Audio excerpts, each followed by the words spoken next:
Assalamualaikum dek. Salam bang. Dek, nak makan ayam tofu mana ni dek? Boleh? Abang nak yang saya pilih ke ataupun abang pilih? Awak pilihkan bajet 4 orang dek. Untuk 4 orang. Okey. Okey, jom saya ambilkan. Alright. Alright, first yang saya akan bagi ni lah. Kita Terung. ada terung kita besar-besar banget. Okey. Okey, lepas tu kita ada juga bendir. Bendir boleh.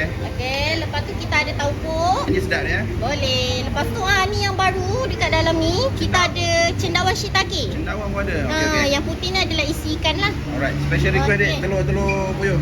Boleh. Okey bang, kat sini kita wajib ambil sotong kalau nak buat yang kering. Potong kembang ni Lepas tu kita ambil abang nak Maggi ke?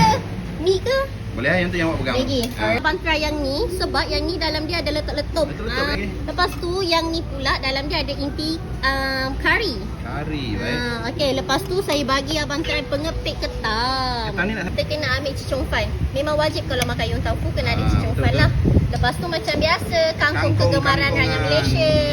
Okey bang, ni makanan abang dah Dah siap dia. Masya-Allah sedapnya. Okey bang, sebenarnya ramai orang tak tahu dekat sini kita ada 5 jenis yong tofu tau. Okey. Kita ada yong tofu sup, yong tofu kering, yong tofu goreng. Kita Okey. juga ada yong tofu tom yum ala-ala Oden. Alright. Lepas tu kita ada juga yong tofu yang guna kuah laksa nyonya.